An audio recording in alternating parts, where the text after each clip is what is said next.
Good evening, everybody, and welcome back. Tonight, we're going to be reviewing Weapons, starring Josh Brolin and Julia Garner. So, Weapons, created in 2025, or is what we like to call it, Children of the Corn in suburbia.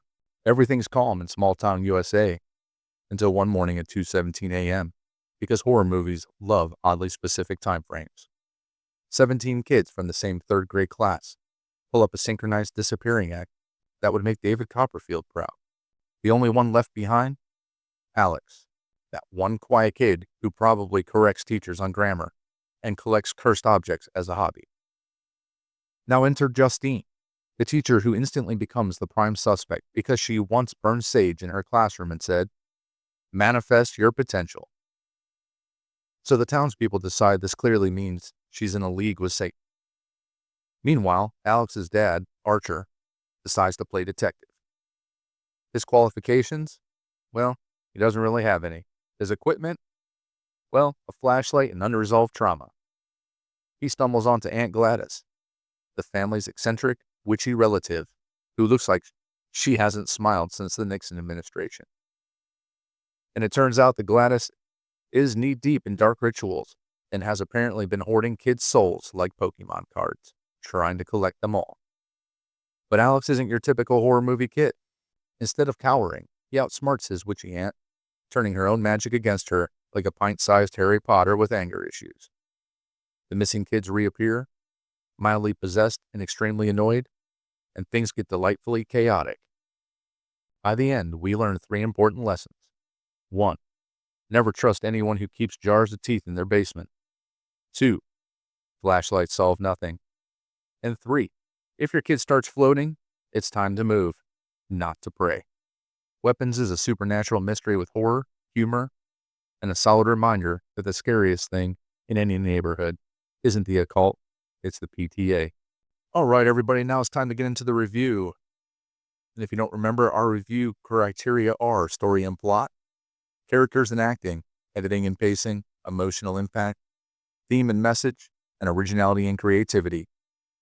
So let's see what we gave Weapons 2025.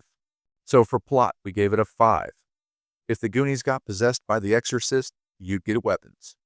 The plot starts out like your standard missing kids mystery and quickly upgrades into a full-blown supernatural horror parade, complete with rituals, creepy family secrets, and one aunt who makes every Thanksgiving look like a satanic seminar.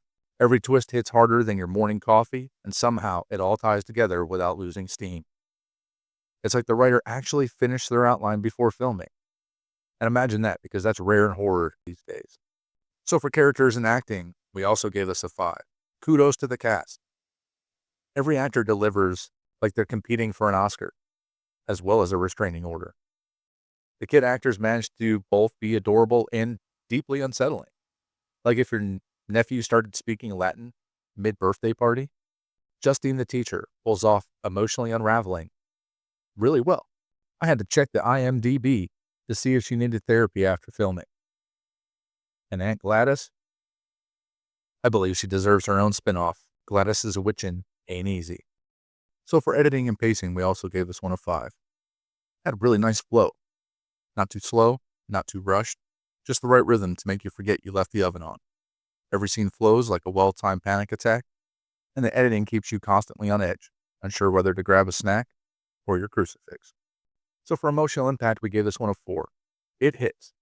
It doesn't hit real hard, but it still manages to do the trick.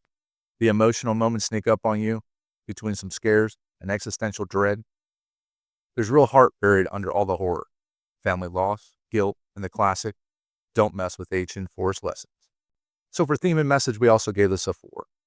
At its core, Weapons is about grief, parental guilt, and the eternal battle between innocence and evil. Some deep stuff, if you can focus between screams. The movie basically says kids are pure until they start chanting in Latin. It's a clever take on how darkness can fester in ordinary places, like your neighbor's basement or a third-grade classroom. So for originality and creativity, we gave this one a 3. Let's be real.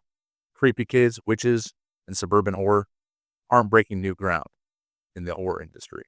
But Weapons manages to make it feel fresh enough by mixing mystery with genuine emotional depth. It's like reheating leftovers that somehow taste better the second day. So it's sort of like meatloaf.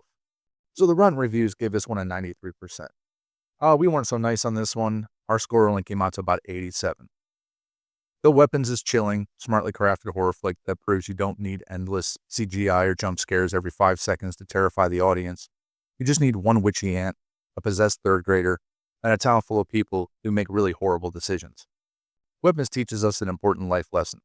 When kids start acting weird, it's probably not ADHD, it's ancient evil. As always, everybody, we'd like to thank you for stopping by, listening to our review. If you enjoy the content, please hit the like and subscribe button or share it out to your family and friends. And we'll catch you next time. Have a great night, everybody.